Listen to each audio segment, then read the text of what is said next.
তমা মহামান্য রাষ্ট্রপতি মির্জা ফখরুল ইসলাম আলমগীর তিনি কিছুক্ষণের মধ্যেই এই সাফারের জাতীয় স্মৃতিসৌধে আসবেন এবং তার এই আগমন ঘিরে ইতিমধ্যেই যে নিরাপত্তা ব্যবস্থা সেটি কিন্তু প্রস্তুত করা হয়েছে এবং তাকে গার্ড অফ অনার দেওয়ার জন্য যে তিন বাহিনীর সদস্যরা তারাও কিন্তু তাদের প্রস্তুতি সম্পন্ন করেছে এবং আজকে 23তম রাষ্ট্রপতি হিসেবে মির্জা ফখরুল ইসলাম আলমগীর তিনি তার দায়িত্ব গ্রহণের পর প্রথম দিনই আজকে এখানে সাভারের জাতীয় স্মৃতিসৌধে জাতির শ্রেষ্ঠ সন্তান যারা মহান মুক্তিযুদ্ধে আত্মত্যাগের মাধ্যমে বাংলাদেশকে একটি লাল সৌরজের পতাকা এনে দিয়েছিল তাদের সম্মানে কিন্তু শ্রদ্ধা জানাবেন এবং এই শ্রদ্ধা জানানোর পর তিনি এখানে গার্ড অফ অনার প্রদান করবেন। পরবর্তীতে তিনি এখানে একটি তার যে নির্দিষ্ট বই আছে এখানে স্মৃতিসৌধে সেখানে তিনি স্বাক্ষর করবেন। স্বাক্ষর করার পর তিনি মন্তব্য লিখে এখান থেকে তিনি কিন্তু আবারও বঙ্গবন্ধুর উদ্দেশ্যে রওনা করবেন এবং আপনি জানেন যে গতকাল সন্ধ্যা 7:30টায় বঙ্গবন্ধুর দরবার হলে মহামান্য রাষ্ট্রপতি মির্জা ফখরুল ইসলাম আলমগীর তিনি বাংলাদেশের 23তম রাষ্ট্রপতি হিসেবে শপথ গ্রহণ করেছেন এবং সেই শপথ অনুষ্ঠানে কিন্তু বাংলাদেশের প্রধানমন্ত্রী তারেক রহমান, অন্তর্বর্তী সরকারের সাবেক উপদেষ্টা ডক্টর মোহাম্মদ ইউনূস, সরকারের মন্ত্রীবর্গ, বিদেশি কূটনীতিক সহ বিশিষ্ট ব্যক্তিরা সেখানে উপস্থিত ছিলেন এবং সেখানে কিন্তু জাতীয় সংসদের ভারপ্রাপ্ত স্পিকার ব্যারিস্টার কায়সার কামাল তাকে শপথ পাঠ করান এবং সেই শপথ অনুষ্ঠানের পর কিন্তু বিভিন্ন রাজনৈতিক দলের নেতারা তারা কথা বলেছেন। তারা বলেছেন যে দীর্ঘ রাজনৈতিক জীবনে বিএনপি মহাসচিব হিসেবে মির্জা ফখরুল ইসলাম আলমগীর যে অভিজ্ঞতা অর্জন করেছেন এবং দেশের মানুষের কল্যাণে কাজ করেছেন সেই ধারাবাহিকতায় তিনি এখন রাষ্ট্রের সর্বোচ্চ অভিভাবক হিসেবে আগামী দিনে বাংলাদেশের স্বাধীনতা সার্বভৌমত্ব রক্ষায় তিনি কাজ করবেন এবং রাষ্ট্রের যে আইন অনুযায়ী তিনি তার দায়িত্ব পালন করবেন এবং সংবিধানকে সমুন্নত রাখার জন্য তিনি তার যে দায়িত্ব সেটি কিন্তু পালন এবং গতকাল যে শপথ বাক্য পাঠ করানো হচ্ছে সেই শপথ বাক্যে কিন্তু এই বিষয়গুলো কিন্তু উল্লেখ ছিল এবং সেখানে কিন্তু মির্জা ফখরুল ইসলাম আলমগীর তিনি স্পষ্ট করে সেখানে তিনি উল্লেখ করেছেন যে কোনো রাগ বা অনুরাগ বা কোনো বিরাগের বশবর্তী না হয়ে তিনি রাষ্ট্রীয় আইন অনুযায়ী তিনি সংবিধানকে সমুন্নত রাখবেন ও বাংলাদেশের স্বাধীনতা সার্বভৌমত্বকে সমুন্নত রাখার জন্য চেষ্টা করবেন এবং আপনি জানেন যে দীর্ঘ রাজনৈতিক জীবনে তিনি কিন্তু বিএনপি মহাসচিব হিসেবে দায়িত্ব পালন করেছেন এবং 2011 সাল থেকে 2026 সাল পর্যন্ত এই যে দায়িত্ব সেই দায়িত্বে কিন্তু তিনি বিএনপিকে সুসংগঠিত করার জন্য কাজ করেছিলেন এবং দেশের মানুষের কল্যাণে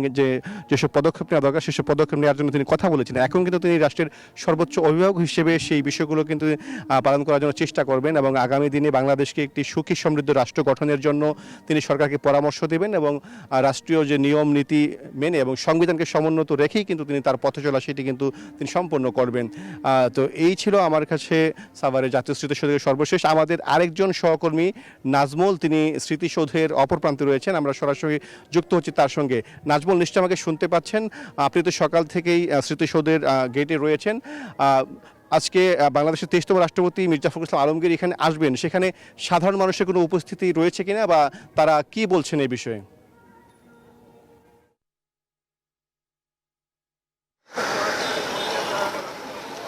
সাইফুল, আপনাকে ধন্যবাদ। আপনি যেমনটি বলছিলেন জাতীয় স্মৃতিসৌধের ভিতর থেকে এই মুহূর্তে রয়েছে আমি জাতীয় স্মৃতিসৌধের মূল ফটকে এবং মহামান্য রাষ্ট্রপতি 23তম রাষ্ট্রপতি আর কিছুক্ষণ পরেই কিন্তু জাতীয় স্মৃতিসৌধে তিনি বীর শহীদদের প্রতি শ্রদ্ধা নিবেদন করবেন এবং শ্রদ্ধা নিবেদন শেষে কিন্তু আপনি জানেন যে এখানকার যে পরিদর্শন বই রয়েছে জাতীয় স্মৃতিসৌধে এবং সেই পরিদর্শন বই তিনি স্বাক্ষর করবেন এবং পরিদর্শন বই স্বাক্ষর করে তিনি আবার গণভবনে ফিরে যাবেন এবং তার আগে যে আইন শৃঙ্খলা বাহিনী 4 স্তরের নিরাপত্তা জোরদার করা হয়েছে এবং আশেপাশে কিন্তু 2 থেকে 2.5 কিলোর মধ্যে কিন্তু কোনো ধরনের সাধারণ লোকের চলাফেরা কিন্তু বন্ধ করে দেওয়া হয়েছে এবং আমরা যদি দেখি যে জাতীয় স্মৃতিসৌধের চারপাশে যে সিসিটিভি বসানো হয়েছে এবং গণপূর্ত বিভাগ কিন্তু আপনার সেই সিসিটিভি মনিটরিং করছেন। এছাড়াও কিন্তু ঢাকা আরিচা মহাসড়ক কিন্তু একই রকমের যে চিত্র এবং সেই মহাসড়কেও কিন্তু যে প্রচুর আইন শৃঙ্খলা বাহিনী নিরাপত্তা চাদরে ঢেকে দেওয়া হয়েছে এবং আমরা যদি জাতীয় স্মৃতিসৌধের যে মূল ফটক সহ আশেপাশে যদি 4 স্তরের যে নিরাপত্তা যোদ্ধা রয়েছে, র্যাব রয়েছে এবং ডিবি পুলিশ রয়েছে, সাদা পোশাকে বিভিন্ন গোয়েন্দা সংস্থা বিভিন্ন পয়েন্টে কিন্তু রয়েছে এবং আমরা রাষ্ট্রপতি যে সড়ক দিয়ে আসবেন সেই সড়কের চিত্র যদি আপনাদেরকে একটু দেখাতে চাই যে গাড়িগুলা কিন্তু শিথিল হয়ে আসছেন এবং আমরা যদি বলি যে জাতীয় স্মৃতিসৌধে আর কিছুক্ষণের মধ্যেই যেহেতু বলা হচ্ছে যে ঠিক 10:15টার মধ্যে তিনি জাতীয় স্মৃতিসৌধে প্রবেশ করবেন এবং সেই কথা আসলে বলছিলেন এবং এখন যে প্রবেশের জন্য কিন্তু জাতীয় স্মৃতিসৌধ কিন্তু এখন পুরাপুরি প্রস্তুত এবং এইখানের আপনি দেখছেন যে আইন শৃঙ্খলা বাহিনী কাউকে প্রবেশ করতে দেওয়া হচ্ছে না। এখন পর্যন্ত ঢাকার থেকে যেসব গণমাধ্যম কর্মী তাদেরকে ভিতরে প্রবেশ করতে দিলেও এখন কিন্তু আর কাউকে ভিতরে প্রবেশ করতে দেওয়া হচ্ছে না, যেহেতু আর কিছুক্ষণের মধ্যেই কিন্তু রাষ্ট্রপতি জাতীয় স্মৃতিসৌধে বীর শহীদদের প্রতি শ্রদ্ধা জানাবেন এবং তিন বাহিনীর যে প্রধান তারাও কিন্তু স্মৃতিসৌধে প্রবেশ করেছেন। এই ছিল আমার কাছে জাতীয় স্মৃতিসৌধের সর্বশেষ তথ্য।